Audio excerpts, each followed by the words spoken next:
It can't be that bad, oh, it can't be that bad, oh, it can't be that bad, oh, it can't be that bad, oh, it can't be that My bad. problem is that I do need to change is that I stay up so late at night because it's so peaceful at night. I don't have to respond to any messages. No one is hitting me Same thing up. in the morning, bro. Yes. It's the exact same thing in the morning. I thought about that. If I wake up Like really if early that's in the your morning. reasoning, I get all of that when I wake up. Because I'm up at 4 or 5 a.m. every morning. See, I like that. Yeah. You're like Mark Wahlberg, man. Thanks. Yeah. I've been called worse. Hey, everybody. Welcome. Welcome My to name is- another episode of ICBTB. You want to go on with Podcast. your name? My name is Alejandro. And my name is Christian. And this is the podcast where even the worst movies can still be good. Yeah, that's right. We're going to defend the shit out of these bad movies, out of these critically condemned films, because you know what we have to say to you, critics? Fuck you. I do have to say on this one, though, critics, I had a tough time telling you to fuck off because I really liked this movie. When it first came out, and Yeah. I was just telling you, when it first came out and when it was released on DVD and stuff like that, I bought it and I thoroughly enjoyed this movie. Yeah. But for whatever reason, this last time I watched it, man, it was a slog. It was What a is this, walk like through your the mud. third go-around watching this movie? Maybe umpteenth. Umpteenth. So you've seen it a plethora of times, Yeah. and just now you're just like, why is it so hard This was now? finally time where, but you know what? For a while, I haven't seen it beginning to end, where I'd like jump in and see certain parts, or I have it playing while I'm doing something. You know, it's just in the background. But this was the first time in a while where I've actually sat down and watched it from beginning to end. Yeah. And you know, it was You know what it is I'm just upset with DC's movie universe. They've really fucked it up, dude. It's They've been just very so inconsistent. bad. Yes. You know, okay, so the movie we watched was Suicide Squad. That's right. And there is so much to be said, and I want to just get into it. So let's blow through the itty bitty nitty gritty committee, and we'll go from there. Wow, you said that really well and articulate. Thanks. It's really It's these good. new headphones. Hey. Look out, Joe Rogan. Look out. We watched Suicide Squad. It's rated PG-13 and was released in 2016. It is a runtime of 2 hours, 17 minutes, or 137 minutes for Melissa. It has a 6 out of 10 on IMDb, a 27% on Rotten Tomatoes, and Vudu rated it at 4.2 out of 5. So that's a solid rating that it has. That's high. The percentage of Google users, my friend? I'm going to go with 73%. Am I pretty close? No, it's 84%. Wow. Okay. Solid ICBTB rating right there. Yep. For those of you who do not know, this was part of the DC Extended Universe, which was supposedly their response to the Marvel Cinematic Universe, and they had a lot of potential. There's so much potential. They have great actors. Man of Steel started it off perfectly, Yes. but then they really lost it with this one and Batman v Superman, and then Justice League really beat a dead horse. It's so inconsistent. I think the Marvel Universe did it very well because leading up to Avengers, they were saying, okay, let's give you the backstories of almost every Avenger by giving them each an individual movie, if not sequels. So you could kind of really know them by the time Totally. Avengers came out. And even like Hawkeye was a side character in 2 Yes. movies before Yes. he was in Avengers. So Yeah. we got a little bit of a backstory from And him. then everybody in Avengers had something. The doctor, the teacher, the friend, everybody had Phil Coulson. We're all in other movies. So that's a really Yeah. good point. Yeah. They definitely just rushed the DC universe. That's Yeah. for sure. Suicide Squad in particular. Should have been really good. It was, when this movie was first announced, Yeah. as a DC fan, I knew the Suicide Squad and I was ready for this movie. I thought it was Yes. going to be dope. Everybody who's cast in it makes a lot of sense. Great actors. Let's just jump into it. We're getting Synopsis really real excited. quick so people can know what this movie is. In case you didn't see this movie, which I don't blame you, here's a synopsis coming at you. Right at you. Figuring they're all expendable, a U.S. intelligence officer decides to assemble a team of dangerous, incarcerated supervillains for a top-secret mission. Now armed with government weapons, Deadshot, Harley Quinn, Captain Boomerang, Killer Croc, and other despicable inmates must learn to work together. Dubbed Task Force X, the criminals unite to battle a mysterious, powerful entity with a diabolical Joker launching an evil agenda of his own. Boom. See, that sounds alone, dope. But that alone has so much going on in it. It's very saturated with a lot of shit. A lot of names, a lot of stuff, and do we want to do budget real quick? Yeah, let's do budget. And then we can really go. It had a budget of $175 million. Do God damn. Okay. you want to guess how much it made in the box office? Opening weekend, are we thinking? Or no, worldwide? box office worldwide gross. 300. million. 300 million. $746.8 million. This was a crazy hit. Here's why I think it made so much money. Uh-huh. They understood that this movie was going to be, if done correctly, very important to society. Like if this Suicide Squad was going to be the opposite Avengers, like literally, oh, you guys want to make a team of good guys? We're going to make a team of bad guys. Yeah. It's literally the response to Avengers. They already had the costumes for Harley Quinn and Deadshot and everybody made up. That's why everybody had so much, like, certain things. The toys were already made for this movie, and then it flopped because they pushed it just too far, too fast, too hard. You know, the comic book of Suicide Squad is a rotating cast of characters. Yes. People are constantly dying and being lost. So that is expected in Suicide Squad. Yes. They fucked it up by spending the first 45 minutes introducing us to all these characters. Yes. And then when they put the team together, they bring a fifth random person who we've never heard of, never seen, and then he immediately dies. Did not care at all about that death. Yeah, I didn't care at all about almost every single character. See, this is just saturated with too many villains. The formula for this movie, beautiful. Sure. Bad guys kicking ass because And there's, not to jump to the end, but there is one part where you almost get it. Will Smith almost knocks it out of the park. yes, And almost. And the part to me is, and I'm, maybe you agree, but it's when he realizes that they're not saving a high value target. They're saving Amanda Wallace, the intelligence officer who put the team together. And we'll explain this in a second. But when he figures that out, he realizes that they're not. It's a different spot. It's when they're in the bar at the end of the movie. Yeah. And it's when he tells him, he's like, for once I thought I was actually going to be a hero. And it's so close. And that scene it's was like, almost so good. Will Smith is such a good actor in certain movies. No, I take that back. He's a good actor in all his movies he does. Sometimes he's in shitty movies. Case in point, Suicide Squad. So with this movie, it was destined for greatness, right? Sure. Yeah, they had great actors. They had great actors, but it was you can't take shit and turn it into a rose petal, man. You cannot make you have to have fresh ingredients to make a good meal. Sure. Doesn't matter how good of a chef you are. Too bad the chefs for this movie were also shitty. All the actors. You know what? I don't think it was the chefs. I think it was probably what I would say, like the managers or the owners would fuck it up at this point if we were using a restaurant analogy, because David Ayers, the director, Yes. And Zack Snyder, who helped produce He's a producer, yeah. are very good at making movies. Yes. But Warner Brothers does not trust their filmmakers. As a whole, that's the problem with the DC movies, is the corporate people come in and they start cutting things and changing things. Wonder Woman 2, the sequel, has been pushed off for over a year and a half. Its release. It's been done.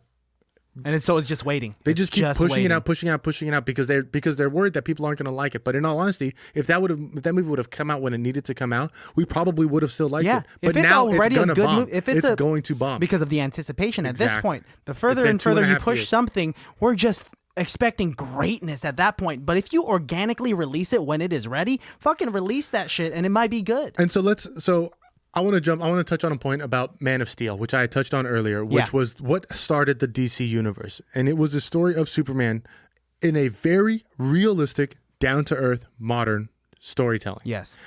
Number one, they had one of the best-looking actors to play Superman, Henry Cavill. Absolutely. They had an incredible storyline of him coming to Earth and being this immigrant child who doesn't have a place and is trying to discover his own. And Man of Steel is a really good movie. Point. Yeah. Done. And they set up in there that it's a normal world. What this movie then does is say, actually, all of these crazy supervillains have been going around for quite a while. Yeah. We're just now acknowledging them because Superman is around. This movie takes place after Batman v Superman. Yes. And so Superman is already dead. Batman v Superman also established that Batman has been around for a long time and has already fought the Joker and has already fought and has had a Robin and has had a whole career as Batman. This is putting us right in the middle of the timeline. So they're pretty much taking this idea of the real world that Man of Steel set up and throwing it in the trash. And I really wish that they didn't, because at least in the Marvel movies, there was still some of it being like, no, this is still like, this could still be normal world, except except for Tony Stark and these aliens, everything else is pretty much normal world. But this movie just made the universe so kooky. I mean, yeah, and so dense too, and I wish they didn't have it so heavy in the beginning of explaining who the characters were, where it was literally just like flashback, this is who they are, flashback, this is who they are, flashback, this. I wish it was more spaced out, like when Harley Quinn has a later flashback about how she becomes Harley Quinn. Yeah. It's kind of like, that's not as shoehorned in. I think that's but everything else was just like, okay, we have to give our viewers a little bit of a backstory for all 17 of these members. They're straight up introducing people for the first hour. And then once they finally build the team and they get on the helicopter to go do the mission, they introduce one more hero and don't explain her backstory, Katana. They just like, this is Katana. Her sword like traps the souls of people who she kills. Her husband was killed with this sword, and her husband's soul is in the sword. That's it. And that's about it. And so, since there are so many characters and they're trying to fit so many backgrounds into this movie, and it's so short, you don't care about anyone. You can see, what I will say is the saving grace of this film is that every single actor is invested. You can see that Margot Robbie is really trying her best to embody the character of Harley Quinn. And look who got a movie afterwards. Boom. Margot Robbie. You can tell that character went very far. Yes. The Harley Quinn character really reestablished that character as a whole. Yes. I think that character was a made-up character for the animated series in the 90s, and didn't have its own. It now she has her own comic book line, a TV show, a cartoon. She really set that character, which is crazy because trying to be the counterpart to Joker, to be the romantic counterpart of Joker, it's easy to be overshadowed. And the fact that she came this far, she was just literally a punching bag when she first came out. That's why it was really kind of disturbing at first when people were like, "I want to be like Harley Quinn and Joker," and be like, "No, like the basis of their relationship is actually like chaotic. The worst kind of abusive manipulative. Yes, exactly. Yeah. She on both sides. On both sides. They're both fucked up. So if you want your relation to be like that, you should probably go to therapy. So that's enough hate that I have in my heart for this movie. I do want to talk about some things that I did like about this movie. And we can kind of go through a little bit of how it is. So they spend the first half of the movie introducing all the characters and explaining their backstory. I wish that they had told it a little bit. Apparently not. The storytelling was really bad. I wish they would have told it like this. One, I wish we never saw Batman. I wish Batman was a spooky boogeyman who's catching these people, because they hint that Amanda Wallace is working with Batman. She's giving him leads on how to catch these people. Yes. And I wish it was just like a boogeyman who's capturing them, and we had no idea that it was Batman. Or if they're gonna reveal that, save it for the end. Which there was in that post-credit scene. Yes, exactly. I wish that was the one, because like the person who caught them could have been anybody. I wish they made it seem like it was the police. Should have kept that mystery alive. Who caught him? And then at the end, when we realized it was Batman, that's when we have a flashback. Because when we saw Batman at the end, we were like, "Oh fuck, it's Ben Affleck." Yeah, no, because we didn't really care. And then like when the car chase with the Joker and Harley Quinn wasn't even that cool. No, that was about 2 minutes long. Yeah. And like we didn't even get to see the Batmobile do anything cool. It was But rushed. It's cool. Let's defend this movie. Good. Now that we got all of the bad shit out of the way, baddies, one more kooky thing. This isn't bad, but this is kooky. How weird do you think it is for Will Smith? Because in this movie, he plays one of the best assassins in the world. Yes. And in the flashback, he's shown doing an assassination for $1 million, and then he tells the person to double it for being an asshole. Gets paid $2 million. That was crazy. I actually really like that scene. I thought it was really dope until just this last time I thought to myself, Will Smith probably got paid like $15 million to do this film. So he's playing a character that's making less money than real Will Smith, dude. How fucking bonkers that must be for him. That is actually wild. Playing a character that actually is making less money than the I bet actor. you Will Smith was looking at the script and he was like, $2 million only for a kill like that? Will Smith's like, I would charge 13 and I'm pretending to do this shit. Yeah, if Will Smith could, he would take Deadshot, the character, under his wing and advise him financially. All the characters looked really good. Yes. Even the Joker. I think this is Let's talk about Jared Leto's Joker. It's a lot to go into. The fact that we haven't even brought it up at all. I think it's a good Joker. Yes. Thank you. Yeah. Thank you so much. Shake my hand, good sir. I think that's a different take on the Joker that we haven't seen. This semi-cartel gangbanger crack dealer is a twist on the Joker that we haven't seen almost ever. Because we usually see the Joker as very clowny. He's wearing these outrageous outfits. But yes, he's wearing outrageous outfits in this movie, but at the same time, they're outrageous. The guy looks good. Yeah. He's wearing. He looks like fitted. A pimp, dude. Yeah. He's wearing fitted suits. His tattoos are badass, dude. They Even are the badass. hand and the ha ha ha. Like, there's a picture of the tattoos online, and I think they look legitimate. They look like the tattoos that a Joker in a modern world. Okay, in the modern world, so that's the thing that I kind of don't like, is they sometimes acknowledge the fact that it's our world and how it would be, and then sometimes it's this fantastical, crazy world where Killer Croc is actually like a half crocodile human breed, which they also don't explain at all. No, Killer Croc has zero background. Killer Croc should have, in my opinion, shouldn't have been in this film. Yeah, he served no purpose. He went underwater once, and he requested to have BET after the mission, which is a weird thing to request. It's funny, but it doesn't fit in with this idea of it being a modern world. Yeah, man, this movie's difficult. We keep saying this is a good thing, but the Joker. Here's what's good about the Joker is we always see the clown Joker in Romero's Joker in the original Batman. We see the cartoon clown Prince of Evil in Mark Hamill's cartoon Batman. Yes. We see the Chaos Master of Evil with Heath Ledger's. Yes. We now see the broken psychotic Joker with Joaquin Phoenix. But this one is the true criminal mastermind of the Joker. Yes. This is a Joker who runs Gotham City. We always hear that the Joker runs this city, but even in comics and shit, you're always like, how can such a kooky person like... Yeah, with this movie, I really thought it was an interesting take. It was realistic in the sense that he was a gangster. Yeah. They were trying to make the Joker a gangster. I think the internet and I think the public in general is just being way too judgmental of this Joker because let's face it, it's really hard to follow Heath Ledger's Joker. If this kind of Joker came out a few years before the Dark Knight's Joker, it didn't matter who this would have killed. It did not matter who it was or what the Joker was. He would have gotten the same reaction. And I feel bad. This movie had a lot of unnecessary hate, and that's why I think why I want to do it for this episode is because as many problems as we find in it, these are nitty gritty, nerd, deep, 4 or 5 tiers in. Yes, you know what I mean. Exactly.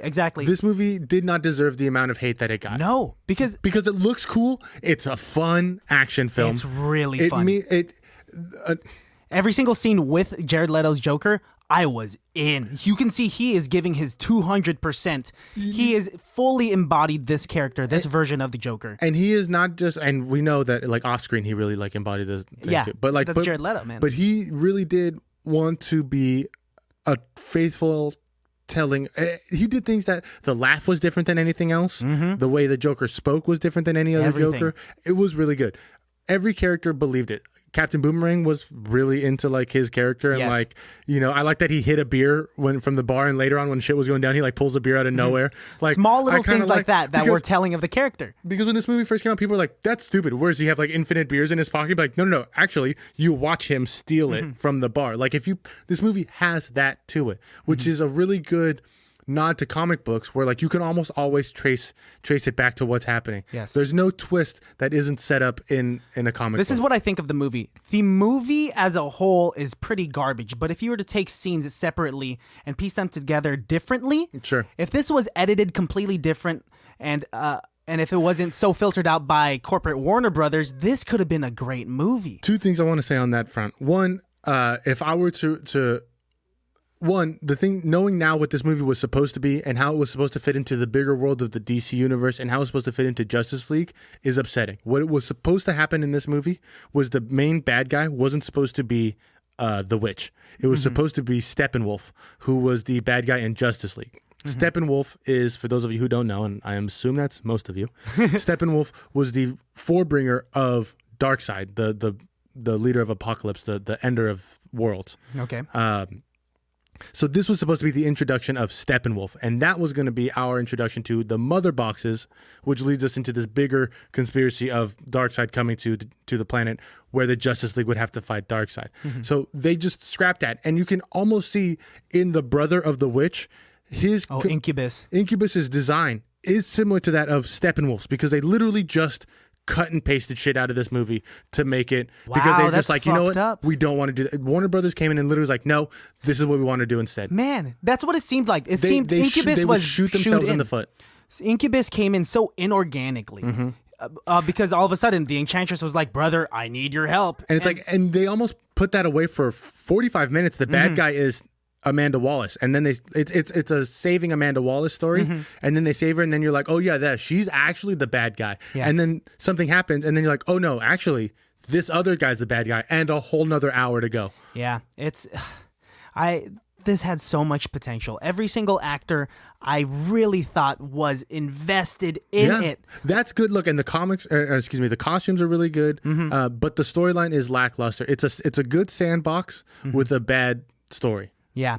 Will Smith was getting a lot of flack before the movie came out because shots of him in his little pimp outfit walking with his daughter was getting so much dope. He looked super cool, man. I thought that looked really cool. I wish that Deadshot never wore the mask. I wish he had the little eye monocle, but he didn't wear the mask. The mask to me is, again, taking us out of the realistic world. Yes. Because that mask didn't look like something and that... Look what they did in the movie. They took off the mask, dude. It was just Will Smith with that little eye thing. Which looked better. Looked so cool. I will say one of my favorite scenes was the first battle where Will Smith eventually gets on top of a car and he's taking out like 50 of those minions. He is just taking out every single gun. He's using his wrist shot. He's taking them out. That was the best action sequence of the entire film. I did think it was interesting, though, that like it didn't matter if he was using his rifle or his wrist guns. And it's almost like, well, then why bring the rifle? Why not just only use wrist guns? Yeah. Like, I wonder what was going on in his eyepiece. They never really explained that. No, they don't. They don't explain it at all. Everything. It's doing all of the calculations. But whatever it is, it's auto-aiming for him. He's killing so many minions. Quick question for you. What's up? Who would win in a fight? Gemini or Gemini Man? Deadshot, dude. Deadshot is faster. Gemini Man is a little more calculated. I feel he even young Gemini Man. Oh, young Gemini Man versus Deadshot. Dude, I would love to see that because those are two of the best Will Smith assassins. I don't know. I just want to see. Let's Royal Rumble Will Smith characters. So Jim West. From Wild Wild West. Agent J. From Men in Black. This Deadshot. Will Smith dad from Pursuit of Happiness. Both Gemini men. Both Gemini men. What else has he been in? And Muhammad Ali. Okay. All are put into, it's a 7-way Royal Rumble. Who survives? Who wins?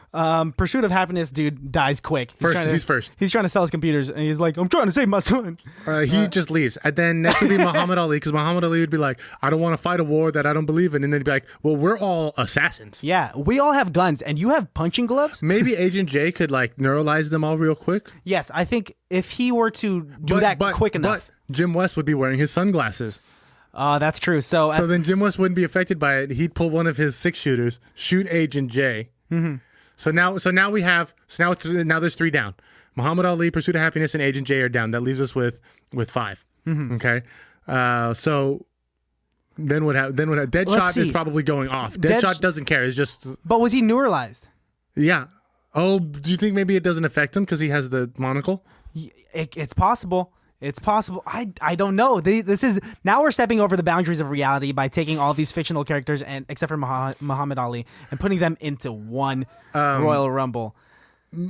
Not to really make this Royal Rumble even crazier, but Will Smith was supposed to play Neo. You're kidding. Yeah. Really? Well, he was supposed to be Neo. Okay. Neo was actually written for Will Smith. And due to scheduling conflicts? He said no. The Wachowskis, they were brothers at the time, but the Wachowski sisters, yeah, the Wachowskis, came to him at the time, and there's a story of it. I think even Will Smith says like they were like super stoned, and they told him this crazy harebrained story of how they wanted to make this movie, and they wanted to use 100 cameras and blah blah blah. And Will Smith was just like, no, I'm not. No, I don't want to do it. And you know what he did instead? What? Wild Wild West. Damn. Way to turn down something golden and go for something shitty. He says that is his only and biggest regret in his acting career. Really? Is turning down The Matrix and doing Wild Wild West instead. Because that would have, his career is already pretty skyrocketed. Him shooting as Deadshot when he's showing off his moves, all of the cool stuff, when he does that, that's really cool, right? And then he's like telling Rick Flag, he's like, I want this, and my daughter goes to school, and I don't want the stank ass boyfriend to come see her, blah, blah, blah. And then he's like, I just noticed that you're not writing this shit down. And he's like, oh, you don't get to make man. He's like, oh, I wasn't talking to you. I was talking to your boss. Like, and it turns over to Amanda. Yeah. He is really cool. Like Will Smith plays this part really cool. I wish the movie was a, okay. I kind of don't like that I do this with a lot of movies, but with comic book movies, because I love them so much, this is how I would have done this movie. Let's hear it. May I? You want Hollywood to hire you, man. I do. Camera's right there. This is how I would have done Suicide Squad, boys and girls. It would have been still a rescue mission, but it would have been an accidental rescue mission. So the storyline should have been sold as these top 4, we'll say 4. I don't want more than that. Deadshot, Margot Robbie, who plays Harley Quinn, Captain Boomerang, and and the witch. Okay. Okay. These 4 villains are incarcerated, and they need to be transported from Belle Reve Penitentiary to Arkham Asylum, or wherever the fuck, it doesn't matter. Point A to point B. On the way to point A to point B, the Joker comes and tries to break him out. Everything goes to shit. And in the process of doing that, he doesn't get Harley Quinn, but instead he gets Amanda Waller. So the team now, Rick Flag has to make a team of these villains to go save Amanda Waller from the Joker. That is what, then as it's going, the double-handed crossing is Harley Quinn's actually a mole for the Joker. When they get there, it's this whole thing. When they find out that and then they get there and they find out that the high-value target isn't actually Amanda Waller. It's actually going to be a trade for her and Harley Quinn. You thought about this long and hard, huh? A little bit. I think that would have been a better sold movie. I think that would have been and then that sets up this idea of the Suicide Squad. Now we have this team of heroes, or team of anti-heroes that we have set up. And they should have been dropping life. Like they should have killed Captain Boomerang. The fact that they spent so much time setting up these people in a fallible movie where people should be dying, it's the same problem I had with Civil War. When they sold Civil War to us, Marvel told us no hero is safe, and they didn't kill anyone in that fucking movie. Because we have talked about it before on this podcast. We, in a bittersweet way, we kind of like it when a hero dies. If you're gonna raising the stakes. If you're gonna tease us with that, you got to do it. That's why Game of Thrones was so popular. Just gonna say that Game of Thrones was so popular because you're following a hero. We'll give it to you. Okay, yeah, you're following a hero for 2, 3, 4 fucking seasons. Oh, we're gonna kill him this episode, and they do it and act like nothing is wrong, and then they just move on. Yeah, everyone's just heartbroken, and now we're scared. That's the reason why we watch The Walking Dead. Yep. When spoilers, Glenn dies, and we're all thinking, "Fuck!" They can't. We knew Glenn was gonna die from the beginning. They killed the token Asian dude. Beat the fuck out of him. They beat to a pulp. It's not like he even died mysteriously where we're going to think, we he's going watched to come. We watched him That was really die. graphic for television too. Super graphic. One of his eyes was popping out. There is, I mentioned this to you, and I don't know if you knew this, but there's like hours and hours of Joker footage that they didn't use for this film, that they cut out. Which I want to see, but they would never put it out. Because it's not a Joker film. Because it's not about them. And I hear after this entire Joker performance by Joaquin Phoenix, and now how DC wants to do this whole thing with Joaquin Phoenix as the new Joker, Jared Leto is just heartbroken because he had so much material and I think that's role. a mistake. I think the franchise building Joker is Jared Leto's. I don't think Joaquin Phoenix's Joker has even a sequel. I think it should just end right there. Honestly, there's no reason. I will not see a Joaquin Phoenix Joker sequel. As much as I love the Joker, I don't want to see it. There's no reason. I 100% it's just agree. Warner Brothers just beating a dead horse. The reason as to why Joaquin Phoenix's Joker movie was so successful because it was his origin story. It was the birth of Joker. But not just an origin. It was an all-encompassing story. We don't need any more. I don't need to see him fight Batman. I don't need to see any of that. It's all-encompassing. I want it to end right there. And I don't want a sequel to come out because I'm terrified that it's just going to ruin Joaquin Phoenix's Joker for me. I think Joaquin Phoenix is the artist enough that he won't do it. I agree. Because look how hard they push him, because they wanted him for Dark Knight too. I think they even actually wanted him as a Batman at one point. I would believe that. They've wanted a lot of people as Batman in the past. They were thinking about Brendan Fraser to be Batman at one point. Do you think that's wild? No, he was supposed to be Superman. I'm sorry. I'm so sorry. Yes. And they picked Brandon Routh instead. Wow.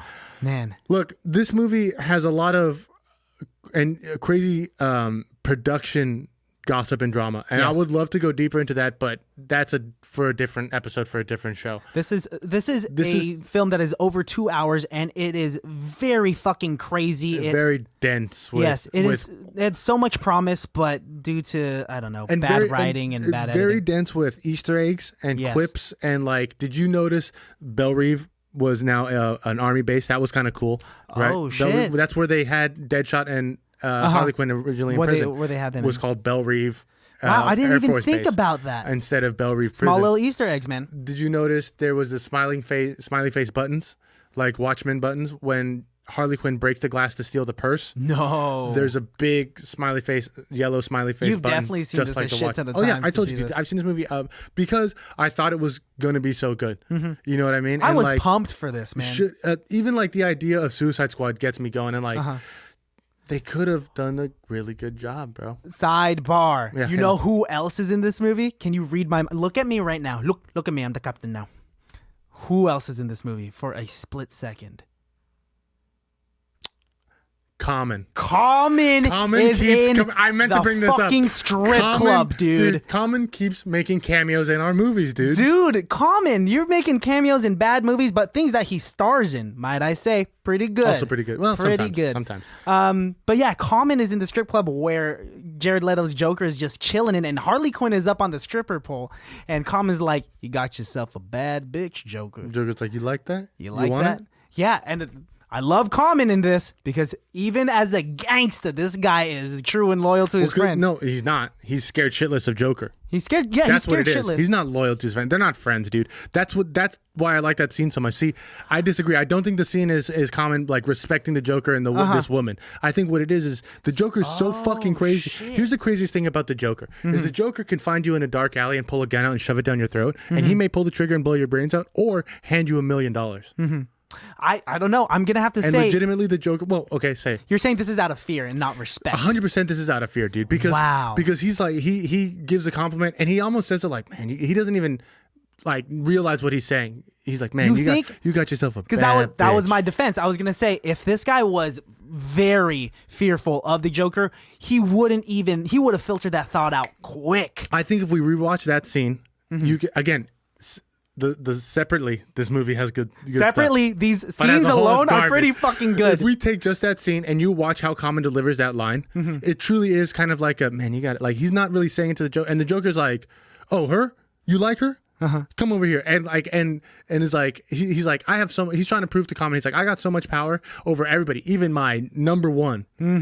He's like, you know what he says to Harley Quinn? He says, hey, you're my gift to him. You're my gift to him, treating her like property. And she's like, ooh, he's cute. As if to say, like, this has happened before. And like, at least she's lucky that at least he's cute this time. Switch. It's either an act or it's switch up because Common's like, and nah, Common man, like it's your realizes, girl. no, Common is scared, dude. Because right when he knows he fucked up, Harley Quinn's like, what? You don't think I'm pretty? You don't think I'm hot? Huh? And then Joker, boom, fucking shoots him. That scene, okay, guys, baddies, my advice to you, when you watch this film and you want to enjoy breaks. it, watch it episodically. Well, oh, yeah. If this was a miniseries, dude, and the first episode, the first episode was Amanda Waller trying to get funding for Task Force Yes, F. dude. Second episode was their backstories. Third episode, big mistake. Well, this was made in 2016, which is that was the rise of Netflix miniseries. They should have not made this into a 2-hour film where they had to edit out so much shit. Give us your treatment of the television series. Oh, how would the my. episodes break down? First of all, the trailers would have came in 6 months prior to the drop of the series because all you have to do is show Amanda Wallace for about 20 seconds talking about how she's building this thing called Task Force X. And yeah, they don't even call it Suicide Squad. No, they don't. They say Suicide Squad once. Will Smith says it. And then followed by Amanda Wallace's intro in that trailer, it's going to show glimpses of each member of the Suicide Squad. And every episode, this is where it's going to be hard to really make. Should every episode be the background story and a part of what they're doing in the mission?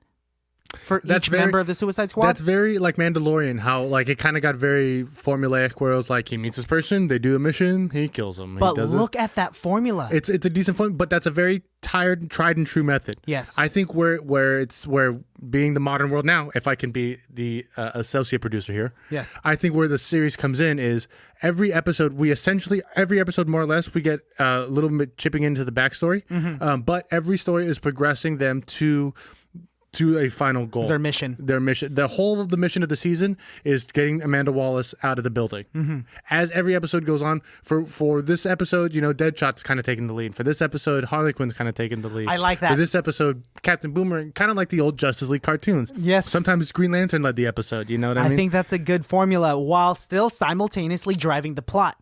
Because I do think there is a mistake when you do commit almost every single episode to a formula to just, let's say, a background story of just one character that entire episode, and you do that for the rest of the series, and there's no progression of the plot. It's very Scooby-Doo.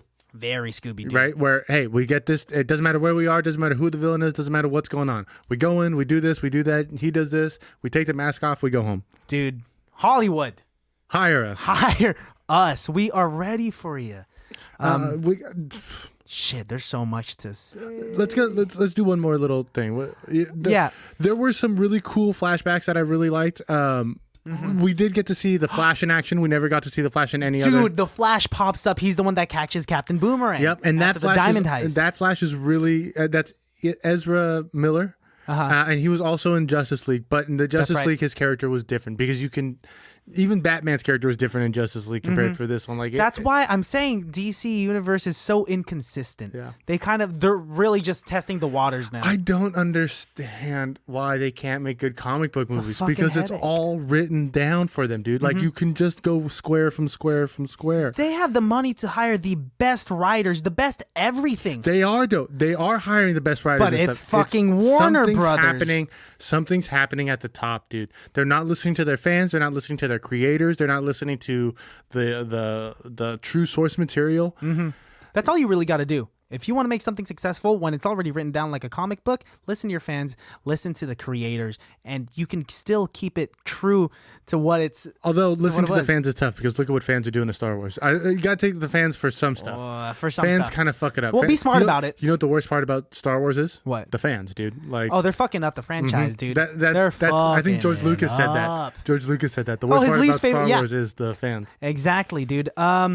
I do want to talk. Yeah, those flashbacks were insane. So when they get to the final boss level, if I can say that, essentially, when they're fighting, when they're about to fight Enchantress and Incubus, Enchantress casts this spell while they're hiding behind a pillar, and they're all having these fantasies. And real quick, I know this kind of all sounds like nonsense, guys, but it's because it is all. It's all nonsense. But I did like some of these fantasies. The fantasies were cool because it got to show the villains what they always wanted. And some of them were very innocent, like Harley Quinn's fantasy. Or Rick Flagg's. He just wanted to wake up with the doctor. Yeah. Yeah, with the doctor. And so Harley Quinn's was her in the kitchen making breakfast or some sort of meal for her baby boy, and look who hugs her from behind. Jared Leto, not dressed up as the Joker, and for someone so handsome. So handsome. But for a couple that is so diabolically insane, you see them like that, yeah. Normal. And in the fantasy, she was talking a little bit before in the scene in the bar. She was like, "We're crazy fucking people. We're not the type of people that presses normal on the dryer." Which she does to start. And in the fantasy, flashback. Yep, exactly. And I thought that was, see right there.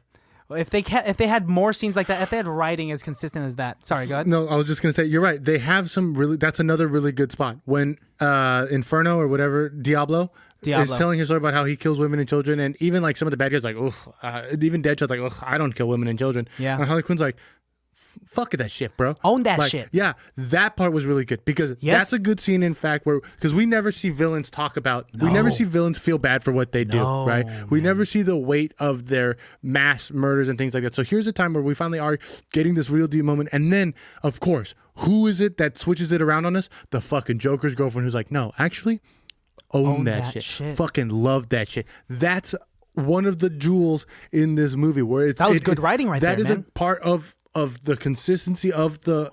Yeah, well, I think really where this movie failed and what it could have really saved itself in was making itself relatable, because it should have been. She was a relatable villain right there. It should have been a series. I think you really hit it. It's for 2.5 hours essentially. I think we could cut this down into 30-minute bits and have 7 episodes. Yeah. You know what I mean? I just give Fart out an eighth. Suicide Squad another decade. When we are well into our 30s, Netflix or whatever the streaming service is. We don't have to. Next year they're coming out with a new one, and it's a total reboot. Total reboot. The Suicide Squad is a total reboot with only 2 or 3 actors coming back. Yeah, Will Smith is not coming back due to scheduling conflicts. Yep. Idris Elba is going to be in it. He is, and a lot of people thought he was going to be Deadshot, but he's not. No, a completely new character that we still don't know about. Harley Quinn is for sure going to be in it. Yep, with Margot Robbie. Yeah, with Margot Robbie. Captain Boomerang is the same actor. Yeah. But Pete Davidson's in this movie. Davidson is John in this. Cena's in this movie. Yeah, he is one of the top billed actors from what I'm seeing. I bet from he's the going to be potential Rick cast Flag. list. He's probably going to be Rick Flags. No, because I think Rick Flag's character, that actor, is coming back. Oh, really? Is he one of them who's going to be interesting? Yeah, that actor. So, originally, when this movie first came out, Rick Flags was going to be played by Tom Hardy. Oh, interesting. And that was going to be, I thought that would have been a really good That would have been cool. Do you know who this actor is? Have you seen him before? I've seen him after. He has a show on Netflix, like AI. I forget what it's called. I know exactly what you're talking about. He's in that, but he's also in House of Cards. He's in one of the later seasons. He Then I is definitely haven't seen him in House of Cards. Yeah, he's running for president against Frank Underwood, and he's like a governor of some town, but I don't want to spoil it. He's I don't know. Because I really wanted to see Tom Hardy in that role. I remember even in theaters watching this and being like, that should have been Tom Hardy. Tom Hardy would have killed that role, man. I really liked this movie in the beginning. Yes. It starts off really hot. Really fucking cool, Great dude. music, great scenes, great flashbacks. And then it's that for about 45 minutes. Dude, if they had cut the cast list in half... I'm sorry, not to interrupt you. That's but okay, go ahead. Do they like introduce the characters twice in this movie? Kind of ish. Because she's Harley Quinn at is the introduced. dinner, and then when they like... Yep, they do. It was repetitive, James dude. Gunn is leading the next one, right? He's directing the next one. Yes. And if he brings the same Guardians of the Galaxy energy to imagine if that energy was in this movie, it would have been really good. Because what Guardians of the Galaxy did well was bring on a team, make the movie funny, and still make it feel like a good all-around superhero film. I think you hit it on the head. Guardians was also really good at making a team in a movie in one movie. Yes. This was a team that within 30, 40 minutes, we liked the team already. Yes. I never really liked this team. No, I couldn't care less about I liked this team. individuals in the team. Maybe like Harley Quinn, maybe Will Smith. Yep, that's about it. Boomerang. That's about it. Inferno's forgettable because he doesn't do shit for the entire thing. The entire thing. He's just like, I'm too scared to be gangster again. Which was lame because I think that could have been a cool That would character. have been cool, dude. Best person on set award is what you're going to ask me? No, I was going to say one thing that I thought was really cool was when he's telling the story and he has a little flame that's dancing like the girl. Yeah. And then he covers it with a glass and smokes it out. That I thought was a cool visual It was thing. very visual small. gag. I wonder how much money that cost alone. James Gunn has said that he's having the most fun making this movie than he's ever had. That is a good thing to say. And you know what I think is going to help us is when he got the role of this movie was right after Disney fired him. And I can almost guarantee you DC and Warner Brothers were like, hey, James, you can do whatever the fuck you want. Dude. Help our franchise. And then dying. Marvel hired him back and they're just like, God damn, they're just ripping him at the limbs. They're just the he's tug of war making with the James money. Gunn. And he's making horror films with Blunderhouse. He made Oh, Blumhouse? Blumhouse. What did I say? Blunderhouse. I don't watch scary films. I made a blunder right there. A question. Nice. Do you have a BPOS? I was waiting for you to say it, dude. Jared Leto. Really? I'm going to give it to Jared Leto. Now, as a person on set, he was a horrible person on set. He sent used condoms and dead pig fetuses to his castmates. That's why he's the best person on set? No, best person on set, not necessarily best person to the set, people, but best person on set because he worked the hardest, dude. If he's doing shit like that could ruin friendships and relationships and potentially your professional career, just a Daniel Day-Lewis this thing, dude, good job. Good fucking job, Jared Leto. You can tell with every single scene that he was in that he was, like I said, fully embodied by the Joker's character. I have to agree with you. He did an incredible, impeccable job and is underappreciated, and people are told to hate him, so people hate him. Yeah, fuck that, dude. My best person on set award, and it's not for the reason you think, and I have the reasons to defend it, is Margot Robbie.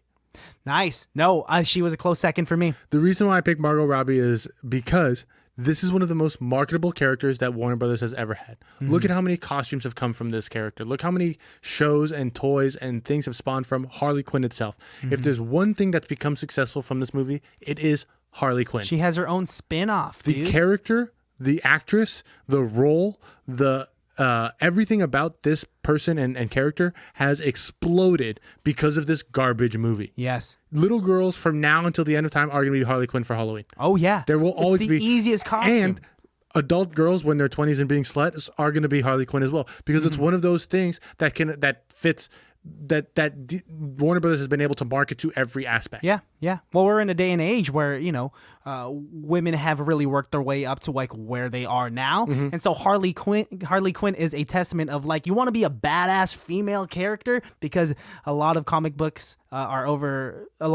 series are overshadowed by the leading man, superhero, Superman, Batman characters. I think Birds of Prey is going to be an interesting Shit, flick. dude, I cannot wait for Birds of Prey. I want to see Ewan McGregor, bro. Dude, Ewan McGregor be looking the same for the past 2 decades. And he's playing Black Skull, right? Or not Black Skull, that's Red Skull. He's playing a villain that I think is going to be I forget the name of it, but yeah, he is.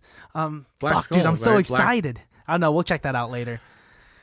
Yeah. Woo! Hey, guys, look, it's 2 hours and 14 minutes of interesting stuff. But like we said, break it up into 30-minute chunks and treat it like a TV show. Yeah. Just stop when you're feeling a little burnt out. Pick up when you got the energy for it again. It's going to be way better. It's going to be. All right, guys, you can follow the podcast at ICBTB Podcast. And if you're not following it, what the fuck are you doing? Yeah, fuck you, bitch. Yeah, motherfucker. Fuck you. Yeah, and you can follow me at Christian Has Asthma. And you can follow me at call_me_Jesus. That's right, folks. That's about it. Yeah. Thanks for sticking with us. We'll see you next time. Got a lot of cool stuff coming up for the new year, guys. We'll see you in 2020. See you in 2020. Bye. Bye, bye, bye, bye, bye, bye.